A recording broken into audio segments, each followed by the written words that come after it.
인터페이스 관련된 얘기를 좀 더 해보겠습니다. 4장에서 살펴봤었는데요. 그때 살펴보지 못한 내용, 그리고 그때 한 얘기를 좀 복습해 보겠습니다. 그래서 인터페이스가 어디에 되게 유용하게 쓰일 수 있냐면은 강건성을 높이는데, 그리고 계약 기반 프로그래밍 하는데 효과적으로 사용이 될 수 있습니다. 그래서 예를 들면 그때도 한번 들었던 예인데, 우리가 정렬하는 프로그램을 이렇게 만들었다고 칩시다. 그럼 얘는 뭐만 정렬할 수 있어요? 정수 배열만 정렬할 수 있습니다. 그래서 정렬하는 알고리즘은 그게 정수이든 뭐 문자열이든 알고리즘 자체는 안 바뀌어요. 그래서 얘를 자바에서는 이런 식으로 바꿀 수 있습니다. 오브젝트 배열로 받는 거예요. 근데 오브젝트 배열로 받으면 다양한 배열들을 여기에 넘길 수가 있어요. 모든 종류의 배열. 뭘 못 넘기죠, 근데? 원시 타입 배열은 여기에 못 넘겨요. 원시 타입 배열은 못 넘기지만 나머지 배열들은 여기에 다 넘길 수 있습니다. 그래도 많은 진전이죠, 저기서부터. 그렇지만 얘를 한번 생각을 해봅시다. 예. 이게 정렬하는 알고리즘 중에 셀렉션 소트라는 알고리즘인데, 선택 정렬. 그래서 가장 작은 걸 찾아서 앞으로 갖다 놓는 뭐 그런 알고리즘이에요. 근데 여기서 이 알고리즘을 구현하려면 요 부분에서 그 어떤 애와 배열에 있는 어떤 애와 다른 애를 비교할 수 있어야 됩니다. 그렇죠? 이게 정수가 됐던 문자이 됐건 뭐가 됐던 비교를 할 수 있어야 돼요. 그런데 여기서는 인자가 뭐예요? 오브젝트 배열이죠. 오브젝트 배열이면 이 안에서는 뭐만 쓸 수 있어요? 오브젝트 배열에 오브젝트 타입에 있는 리모컨에 있는 버튼만 가지고 프로그래밍 해야 되는 거잖아. 그렇죠? 그렇죠? 인자가 오브젝트 타입이면 내가 쓸 수 있는 함수들, 기능들은, 메소드는 오브젝트에 정의되어 있는 것만 쓸 수 있어요. 근데 오브젝트에는 비교하는 메소드는 없습니다. 컴페어 투 같은 건 없고.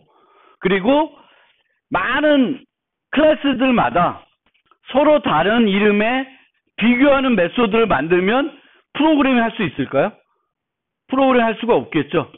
이 타입은 뭐 컴페어 쓰고 저 타입은 뭐 쓰고 그러면 다 다르면 범용 프로그래밍을 만들 수가 없습니다. 그래서 오브젝트 배열이라고 하는 것은 다양한 종류의 배열을 받을 수 있지만 이런 범용 프로그램을 하는 데는 별로 도움이 안 돼요. 그러면 우리가 원하는 건 오브젝트 배열이 아니라 컴페어 툴을 가지고 있는 그런 객체들의 배열만 올 수 있게 만들어야 되는 거죠. 그래야 이 프로그램을 어떻게 강건하게 만들 수 있습니다. 그러면 자바에서는 그걸 어떻게 할 수 있어요? 인터페이스를 사용하게 되면 특정한 메소드를 가진 애들만 오게 할 수 있습니다. 즉, 안 나오네. 이거 수정한다는데 맨날 수정을 하네. 그러면 얘 대신에 어떻게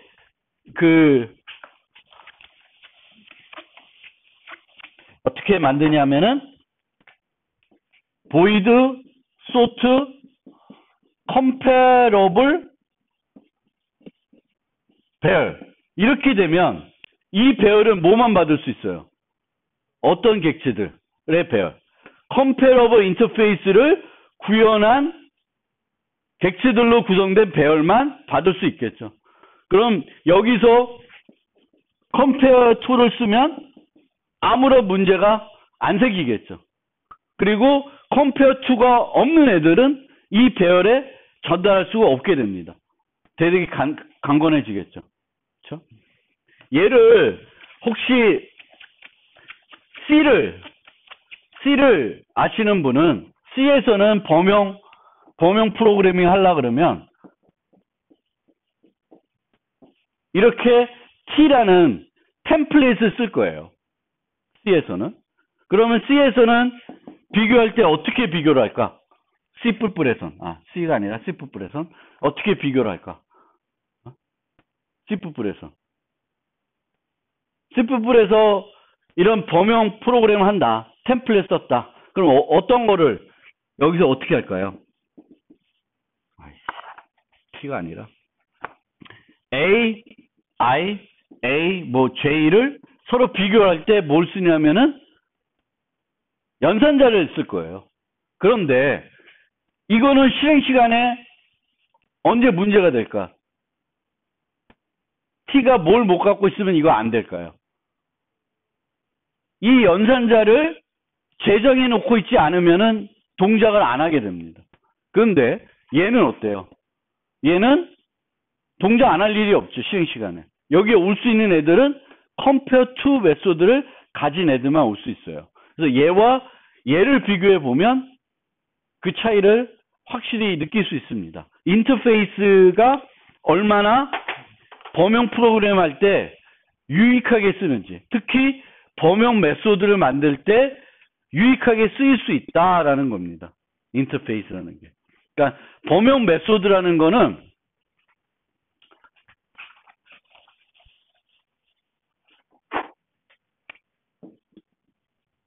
푸가 있는데 범용 메소드라는 거는 이 푸가 다양한 타입이 올 수 있게 하는 게 목적이 아니라 얘를 쓸 수 있는 애만 오게끔 만드는 것이 목적이 돼야 돼요.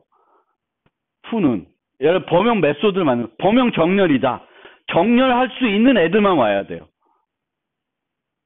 범용 메소드는.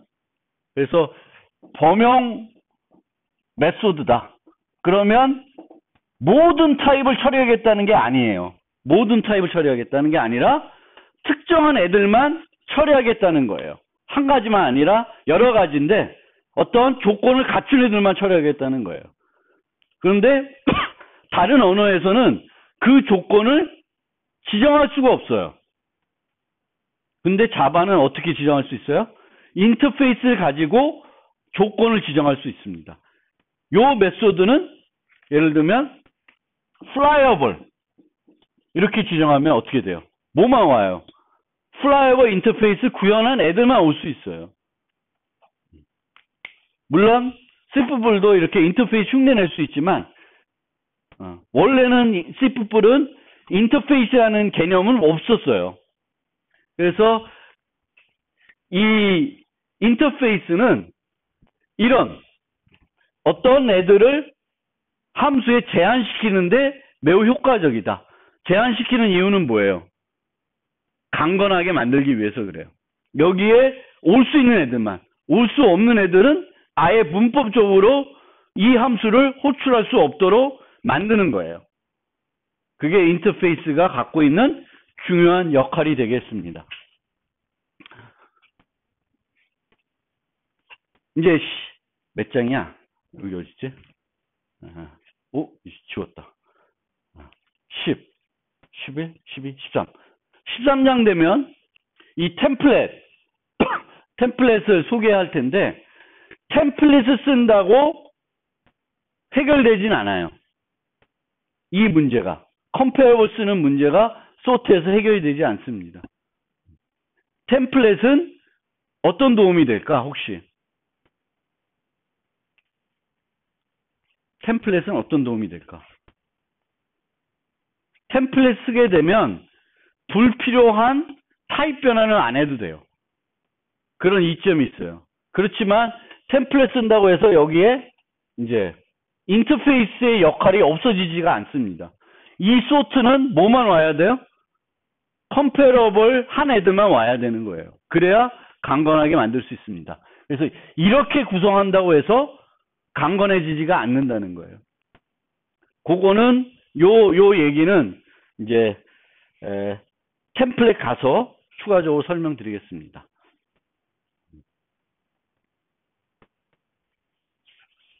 그래서 인터페이스는 어떤 함수에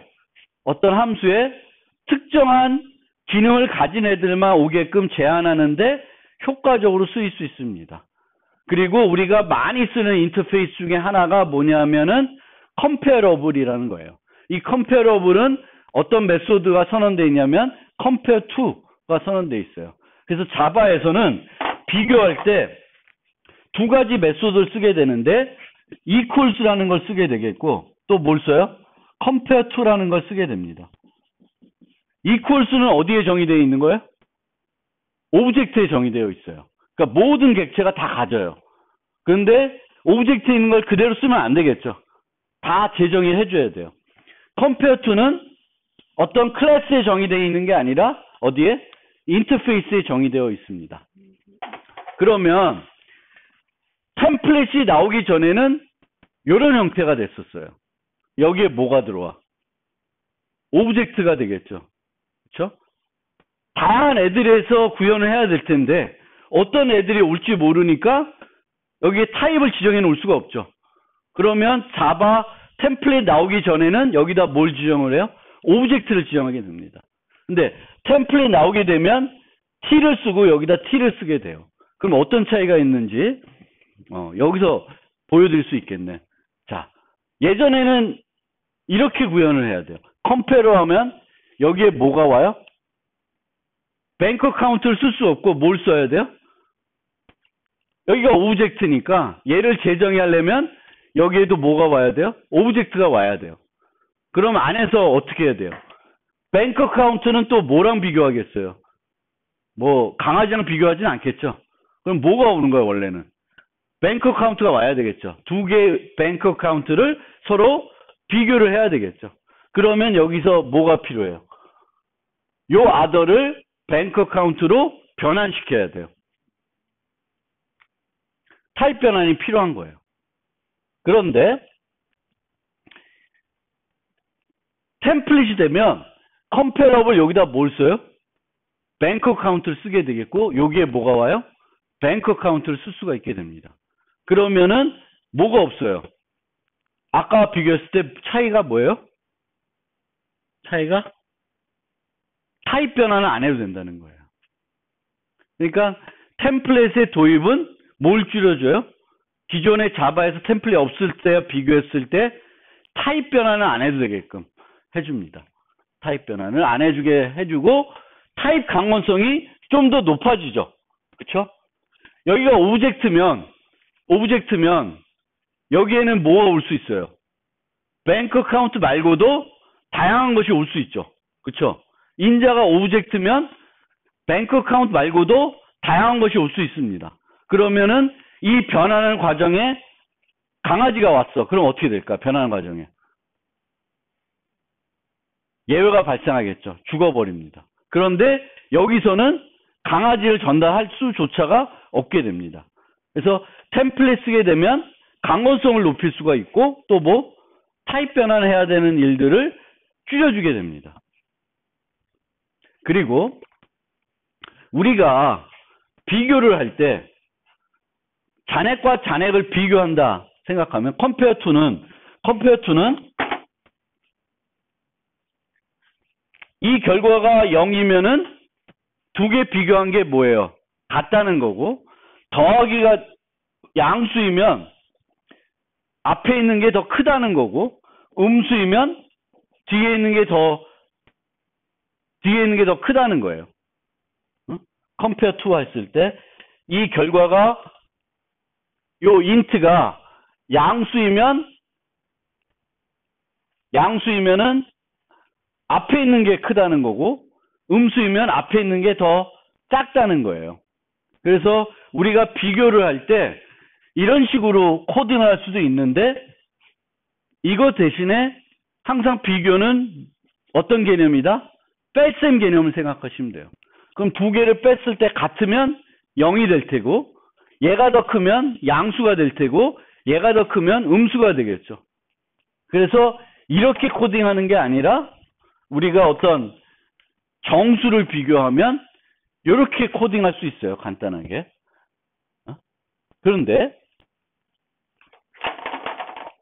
저기서 밸런스 빼기 other 밸런스를 하면 다른 경우에는 이 과정에서 뭐가 발생할 수 있을까? 정수 계산을 한다. 그럼 뭘 주의해야 돼? 뺄셈을 했어요. 비교를 하지 않고 뺄셈을 했어요. 그럼 정수 계산이죠. 그럼 뭘 고민해야 돼요? 오버플로우를 고민하셔야 돼요. 근데 이 뱅크 어카운트 예제에서는 이 예제의 경우에는 예를 들면 뱅크 어카운트가 다 0보다 크다. 양수이다. 그러면 요 두 개를 뺐을 때 오버플로우가 발생할 수는 없습니다. 양수 빼기 양수이면은 오버플로우가 발생할 수는 없어요. 그런데 만약에 양수 빼기 음수이면 이 음수가 무지 크면은 오버플로우 날 수 있죠. 그렇죠? 얘가 덧셈이 되잖아요. 그렇죠? 얘가 음수이면 빼기 음수이면은 덧셈이 되는 형태가 되죠. 그럼 두 개가 더해지면은 인트 범위를 벗어날 수 있어요. 무슨 말인지 알겠어요? 오늘은 막 내가 설명을 해도 반응이 별로 없어. 근데 어쨌든 우리가 자바에서 프로그램 하다 보면 이 인터페이스를 구현하는 경우가 무지 많아요.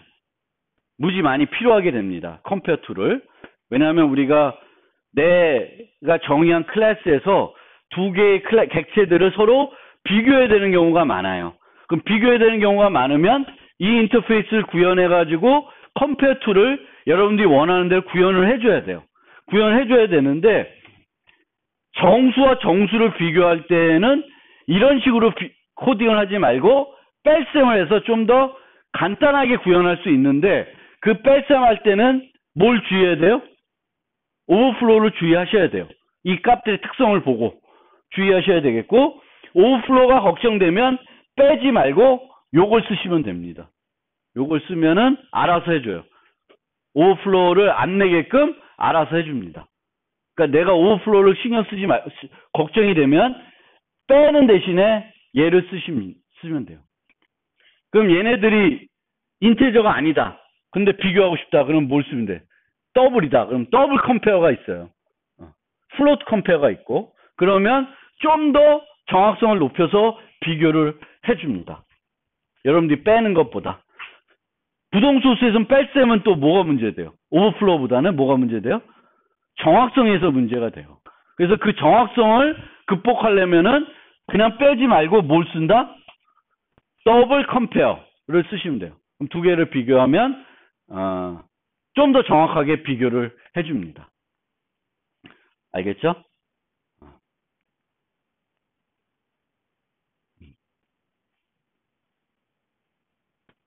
그런데 이 컴페어투의 문제점이 뭐냐? 내가 어떤 클래스를 만들었어요. 클래스를 만들고 컴페어투를 구현해가지고 만들었습니다. 컴페어투를 정의했어요.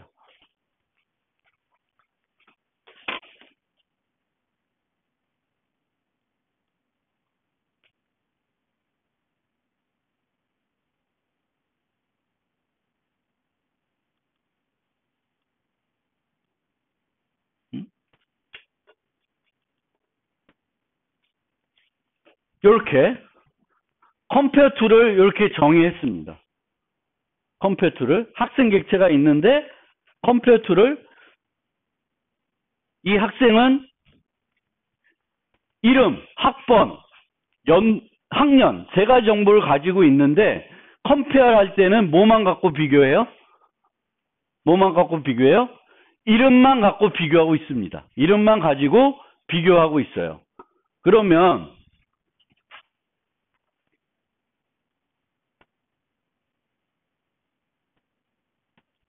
이런 학생 배열이 있을 때 sort를 하면 array sort를 이용하면 정렬을 해주는데 그 정렬할 때 뭘 이용해서 정렬해요? compare to를 이용해서 정렬을 합니다. 그러면 기준이 뭐가 돼요? 내가 만들어 놓은 건 뭐예요? 이름만 가지고 비교를 하게 돼요. 즉 내가 이렇게 하나의 compare to 메소드를 만들어 놓으면 뭐가 고정이 되는 거예요? 비교하는 방법이 요걸로 고정이 되죠. 요걸로 고정이 되는 거예요. 하나로 고정이 된다. 내가 요번에 비교할 때는 이름으로 비교하고 싶지 않아. 학번 수는 소팅하고 싶어. 학년 수는 소팅하고 싶어. 그럴 수가 있죠. 그러면 얘를 그때마다 코드를 수정할 수는 없잖아요. 그렇죠? 그래서 컴페어투를 정의해 놓으면 여기 정의된 대로 비교는 뭐 어떻게 된다? 고정이 됩니다. 고정이 되는 게 불편한데 그거를 해소하기 위해서 어떻게 하냐면 되냐면은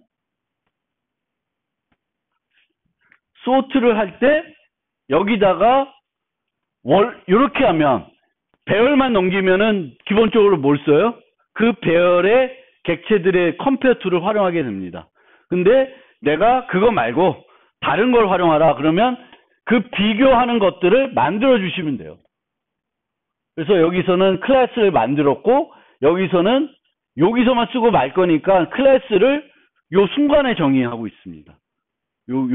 여기서 인자로 넘겨주면서 클래스를 비교하고 있어요. 그러면 이 문법은 나중에 설명드릴 때 여기서 보면 뭘 비교하는 거예요?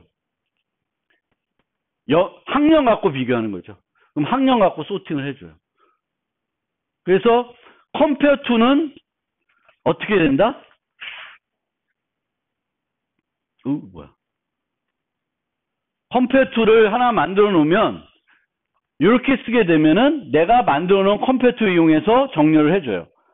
그리고 compare to 쓰는 메소드들은 기본적으로 그 compare to를 이용해서 비교하게 됩니다. 근데 내가 다른 식으로 비교하고 싶으면은 인자를 하나 더 주는 방식으로 해서 다른 방법으로 비교할 수가 있게 됩니다. 그래서 이 문제는 이런 식으로 해결할 수 있다. 그래서 자바 8 이전에는 클래스를 이렇게 정의했어야 됐는데 자바 8 이후에는 어떻게 하면 돼요? 함수를 전달해서 할 수도 있습니다. 함수형 프로그램이 되니까 요거는 또 14장 가서 설명을 드릴 거예요. 그래서 compare to 가장 많이 구현하는 인터페이스 compare to 그래서 내가 클래스가 뭔가 비교하는 게 필요하다. compare to를 만들게 됩니다. 근데 compare to를 만들어 놓으면은 비교하는 방법이 그 한 가지로 고정이 돼요. 그럼 다른 방법 비교하고 싶으면은 그 비교하는 방법을 그 함수에 전달해 주면 됩니다. 그 비교할 때 쓸 거를 전달해 주면은 여기에 있는 compare to를 쓰지 않고 여기에 있는 기능을 이용해서 비교하게 됩니다. 두 번째 인자로 준 걸 이용해서 비교를 하게 됩니다. 자, 거기까지 이제 설명을 드렸어요. 인터페이스는 어떤 함수에 전달할 수 있는 것들을 제한시켜서 강건성을 높일 수가 있다라는 걸 설명드렸고, 인터페이스 중에 아주 특이한 인터페이스가 있습니다. 그게 뭐냐면 표시 인터페이스라는 거예요. 표시 인터페이스. 그래서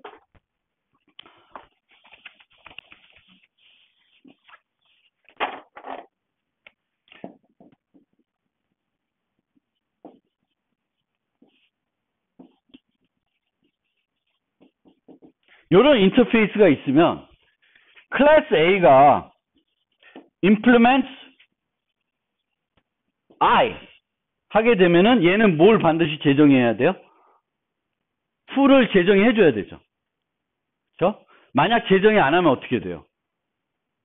얘는 추상한 클래스가 됩니다. 여기 앞에다 abstract를 써줘야 돼요. 얘를 안 써준 상태면은 미완성이에요. 얘를 써주게 되면 얘는 추상 메소드가 되겠고 얘 아래 거는 또다시 그걸 구현해야 됩니다. 어쨌든 얘는 이렇게 어떤 인터페이스를 구현하면 이 인터페이스 선언된 메소드들을 제정해 해줘야 돼요. 그런데 마커 인터페이스는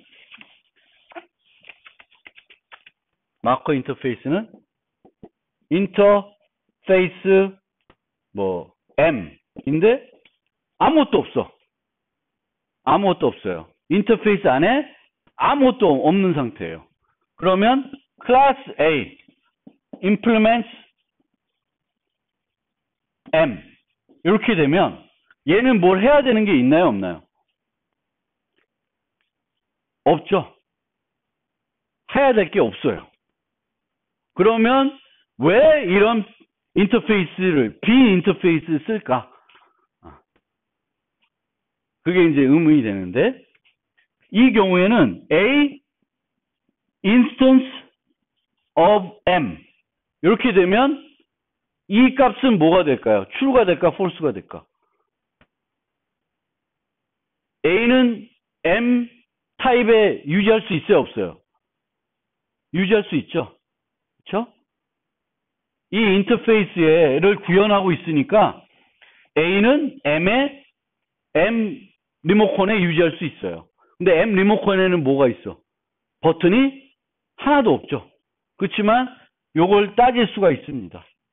그럼 어떻게 할 수 있냐? 상진업을 이렇게 만들어요. 빈 인터페이스. 그리고 내가 구현한 모든 클래스들은 implement 상진업을이라고 써요. 그러면 내가 만든 클래스인지 아닌지는 어떻게 검사해 볼 수 있어요? 상진어블하고에 비교해 보면 되죠. A가 상진어블이면 어떻게 돼? A는 누가 구현한 거야? 제가 구현한 거죠. 그렇죠?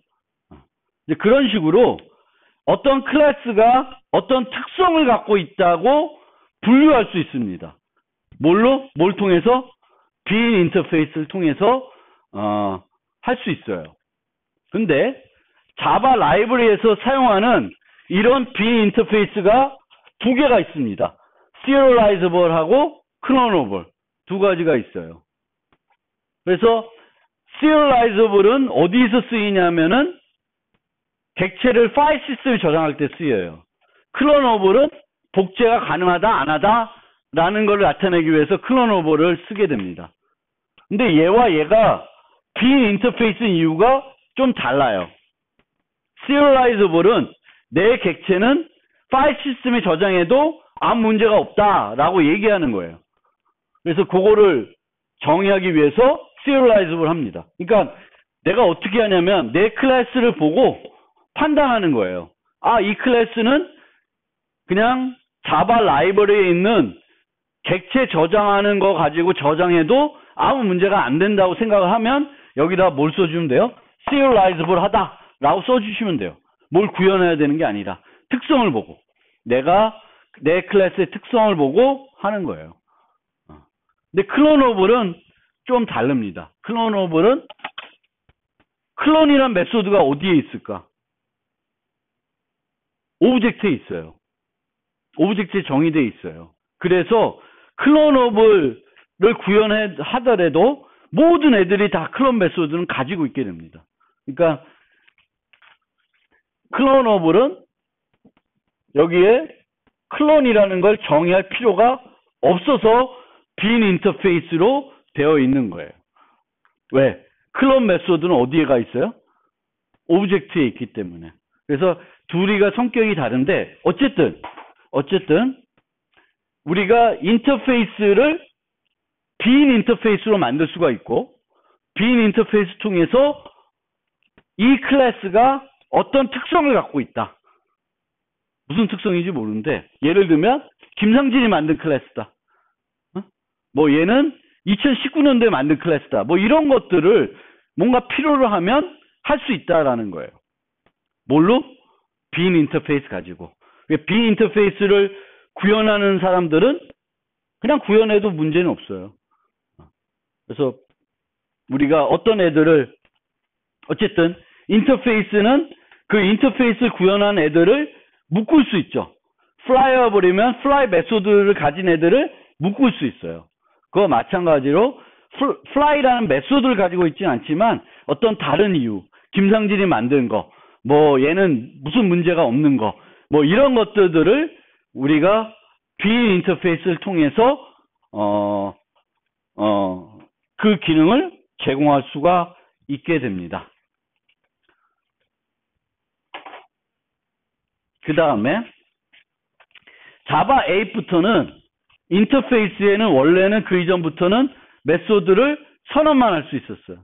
선언만 할 수 있었는데 이제 자바 8부터는 정의까지 할 수 있었고 정의를 하게 되면은 앞에다가 디폴트라는 걸 써줘야 돼요. 정의를 하게 되면 디폴트라는 걸 써줘야 됩니다. 그래서 이런 메소드를 기본 메소드라 그래요. 그런데 얘를 정의할 수 있다 하더라도 인터페이스와 클래스의 가장 큰 차이는 뭘까요? 야, 이제는 클래스나 인터페이스나 똑같이 메소드를 정의할 수 있어요. 예전에는 클래스는 메소드를 정의할 수 있고 인터페이스는 선언만 할 수 있었는데 자바 8부터는 인터페이스도 메소드를 정의할 수 있습니다. 그럼 얘하고 얘의 차이가 뭘까요? 클래스와 인터페이스의 차이. 어떤 차이가 있을까요? 얘는 또 뭘 가질 수 있어요? 멤버 변수를 가질 수 있습니다. 근데 인터페이스는 뭘 못 가져요? 멤버 변수는 못 가져요. 상태는 정의를 못 합니다. 만약에 상태를 정의할 수 있게까지 하면은 아예 인터페이스가 필요 없는 거야. 클래스와 인터페이스와 차이가 없으니까. 그러니까 여전히 인터페이스는 뭘 못해요? 상태를 정의 못해요. 상태를 정의 못하니까 메소드를 구현해봤자 할 수 있는 게 되게 제한적이에요. 원래는 메소드를 정의한다는 건 뭐예요? 그 메소드에서 뭘 활용하게 돼요? 클래스 정의하면 클래스에 있는 상태를 이용하게 되겠죠. 메소드들은. 근데 얘는 정의는 할 수 있는데 활용할 상태가 없어요. 이 인터페이스 구현할 애들이 어떤 애들이 올지는 얘는 장담할 수 없어요.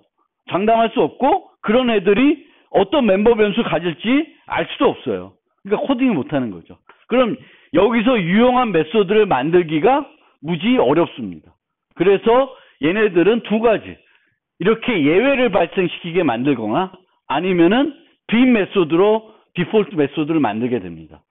그러면 예외를 발생시키거나 빈 메소드를 만들어서 그게 무슨 의미가 있냐? 어떤 의미가 있냐 하면은 이런 인터페이스가 있어요. 그리고 얘를 구현한 클래스가 1000개야. 1000개. 1000개가 있어요. 그러면 이 클래스는 다 뭘 정의하고 있어요? full을 정의하고 있습니다. 그런데 여기 갑자기 내가 여기다가 bar를 넣었어요.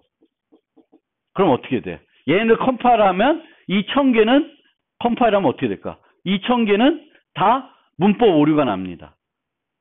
그런데 그렇게 하지 않고 이렇게 빈 메소드로 해놓으면 얘는 어떻게 돼요? 하나도 에러 안 나고 계속 예전처럼 쓸 수 있어요. 바가 필요한 애들은 이 1000개 중에 20개는 필요해. 그럼 20개는 바를 추가하면 되죠. 나머지 980개는 그냥 옛날 그대로 컴파일해서 써도 아무 문제가 없습니다. 그래서 자바는 기존 라이브러리에다가 인터페이스에다 막 여러 가지 메소드를 추가해야 됐는데 그 추가하다 보니까 기존 코드들이 다 동작을 안 해. 다 재컴파일해야 되고 무지 복잡해져요. 그래서 좀 편하게 인터페이스를 확장할 수 있게 하자 해서 추가한 게 뭐다? 인터페이스 쉽게 확장하자 해서 추가한 게 디폴트 메소드입니다. 그럼 얘를 어떻게 만들어요? 빈 메소드나 예외를 발생시키게 됩니다. 그러면 얘네들은 안 바꿔도 돼. 안 바꿨는데 bar을 부르면 빈 메소드는 아무것도 안 할 거고 bar을 호출하면 예외가 발생하게 됩니다. 그래서 이런 식으로. 만약 이렇게 되어 있어요. 그럼 얘를 구현하는 사람은 반드시 구현해야 되는 건 뭐예요? 이 인터페이스를 내가 구현했다. 그럼 반드시 구현해야 되는 건 뭐야? 뭐는 반드시 구현해야 돼? 이 네 개의 메소드 중에 뭐는 반드시 구현해야 돼요? set name은 반드시 구현해야 돼요. 근데 나머지 세 개는 구현 안 해도 에러가 안 납니다. 디폴트가 있으니까. 알겠죠? 그래서 이렇게 만드는 거예요. 그래서 기본 메소드는 뭘 하기 위해서 도입됐다? 기존 인터페이스를 쉽게 확장하기 위해서 도입된 요소이다. 그런데 그러다 보니까 없던 문제가 새로 생겼어요. 어떤 문제냐면은 A와 B가 똑같은 디폴트 메소드를 가져요. 그러면 C가 A와 B를 동시에 구현하고 있으면은 모호해지죠. full을 부르면 foo 메소드가 몇 개 있는 거야? A로부터 물려받은 게 있고 B로부터 물려받은 게 있죠. 그럼 뭔지 모르겠죠. 그럼 에러가 나요. 그런데 이렇게 내가 재정의하면 오류 나진 않습니다. 이제. 그래서 이런 문제가 생기는 거예요. 그러니까 원래는 자바는 다중상속을 안 했어요. 지원 안 했어요. 왜? 이런 문제가 싫어서. 이런 문제가 싫어서 안 했는데 이제 자바 8부터는 인터페이스에 뭘 하게 해준다? 메소드를 정의하게끔 하니까 기존 C++에서 존재한 다중상속에서 나타날 수 있는 문제들이 생기게 됩니다. 그래서 이런 식으로 문제가 생겨서 해결하는 방법도 있습니다. 있는데 어쨌든 새로운 문제가 생겼다. 이렇게 좀 알아두시면 좋겠습니다. 이 의제들을. 얘네 둘이 다 선언만 되어 있으면 이거 문제 없어요. 얘는 문제 없어요. 얘도 fu를 선언해 놨으면 얘는 문제가 없습니다. 문제가 되는 이유는 왜요? 둘 다 정의되어 있기 때문에 그래요.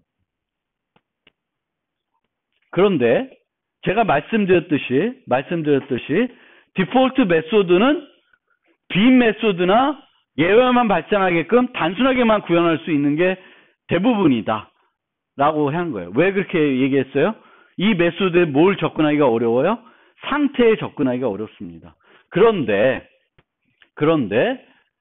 어떤 경우에는 유효하게 만들 수 있는 것들이 있습니다. 예를 들면 컬렉션이에요. 컬렉션이라는 거는 복합 타입이라는 거예요. 그리고 복합 타입에는 어떤 메소드가 있냐면 사이즈라는 메소드가 있어요. 그러면 is empty를 이렇게 구현할 수가 있습니다. 모든 애들이 다 사용해도 문제가 안 되는 사이즈 호출해서 그가 값이 0이면은 빈 거죠. 그렇죠? 이 메소드는 중복 없이 누구든지 써도 문제가 안 돼요. 이 경우도 마찬가지예요. move, setX이니까 얘는 뭐라는 거예요? 간접적으로 뭘 접근하고 있어요? 밑에 구현할 애들의 상태를 접근할 수 있는 경우예요. 이럴 때에는 유효한 거를 우리가 만들어서 쓸 수도 있다라는 겁니다. 그래서 유용한 기본 메소드가 전혀 만들 수는 없는 건 아니고 경우에 따라서는 요 예제처럼 유용하게 쓰이는 디폴트 메소드를 만들 수도 있지만 대부분의 경우에는 뭘 못해요? 밑에 오는 애들이 뭔지 모르고 어떤 상태를 가지는지 모르기 때문에 유용한 메소드를 만들기는 무지 어렵다. 이렇게 이해해 주시면 되겠습니다. 그리고 우리가 인터페이스에 이런 fu가 있어요. 이 그림이 좀 그런데 fu가 있다. fu가 있는데 bar을 추가해야 됐어요. 그러면 두 가지 방법이 있는데 이렇게 디폴트 메소드로 bar을 추가하는 방법이 있고 bar을 A에다 안 추가하고 B를 확장해서 이렇게 만드는 경우가 있습니다. 이 두 개가 어떤 차이가 있을까요?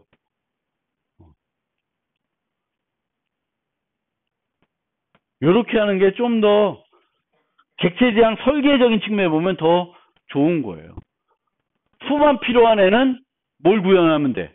이 경우에는 fu만 필요한 애는 A만 구현하면 되겠고 fu, 바가 다 필요한 애는 뭘 구현하면 돼요?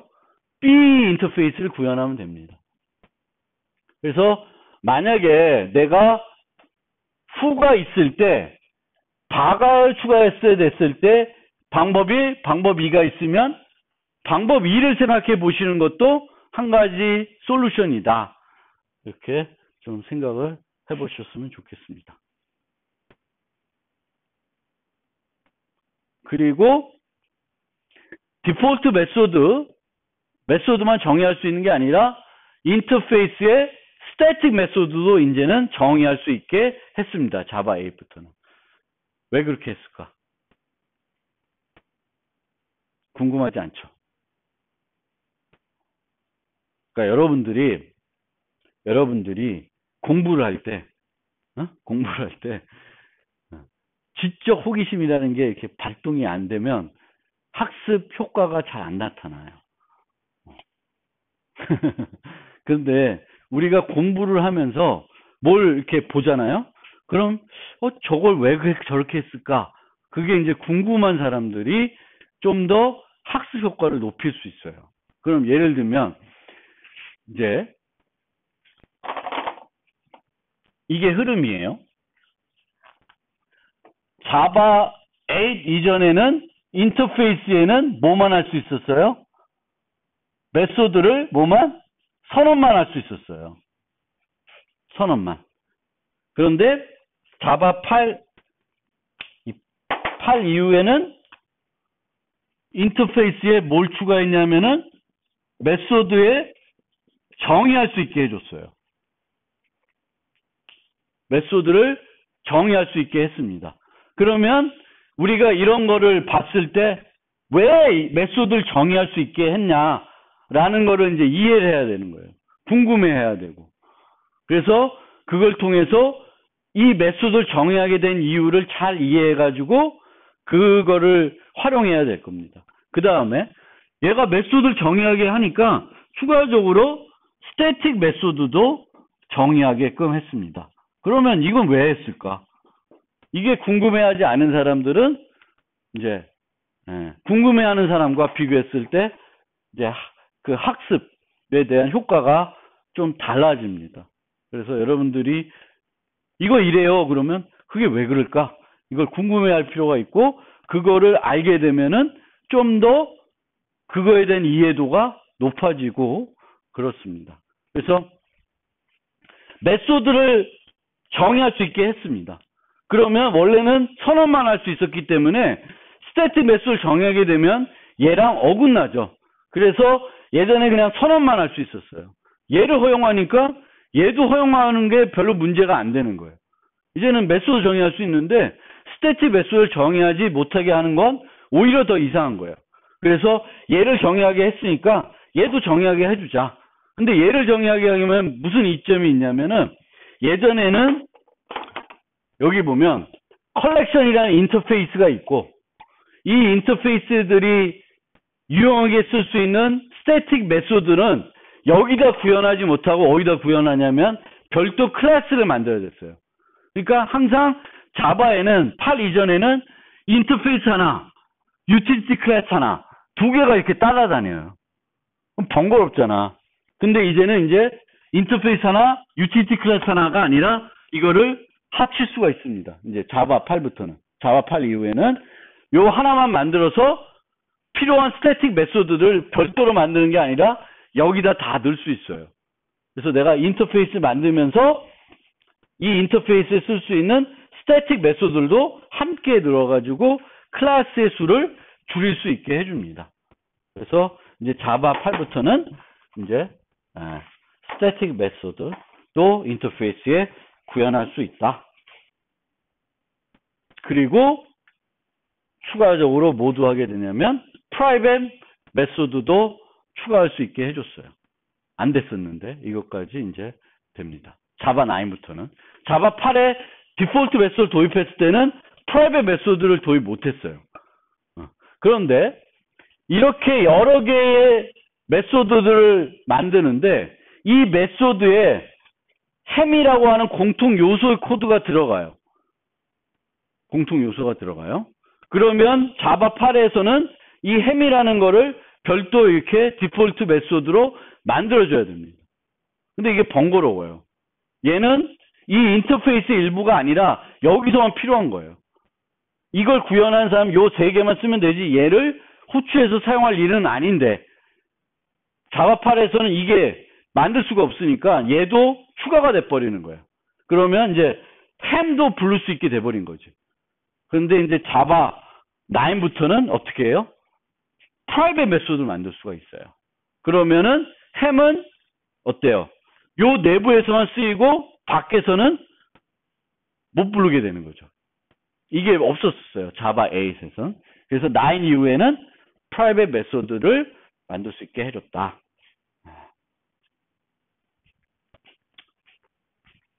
앞에서 신나게 떠드는데 좀 이해가 됐는지 모르겠네.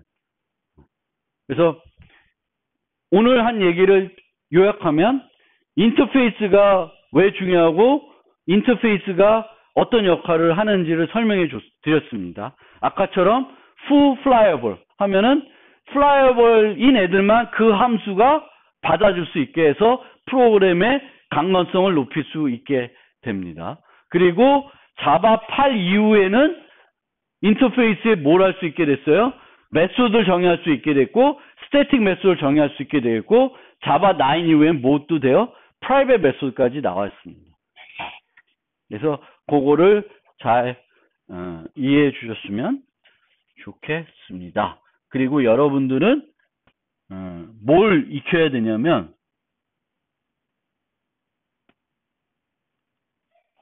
어떤 클래스가 주어졌을 때 뭘 만들 수 있어야 돼요? 컴페어 툴을 만들 수 있어야 돼요. 이제 좀 있으면 우리 기말 시험 보잖아요. 기말에 나오는 기본적인 문제가 얘입니다. 클래스를 주어지고 그 클래스의 컴페어 툴을 완성해라. 또 그 클래스의 equals 메소드를 완성해라. 클론 메소드를 완성해라. 뭐 이런 문제들이 나오니까 여러분들이 내 클래스를 정의하면서 이제는 뭘 만들 수 있어야 돼요? 컴페어 툴 메소드를 만들 수 있어야 됩니다. 컴페어 툴 메소드를.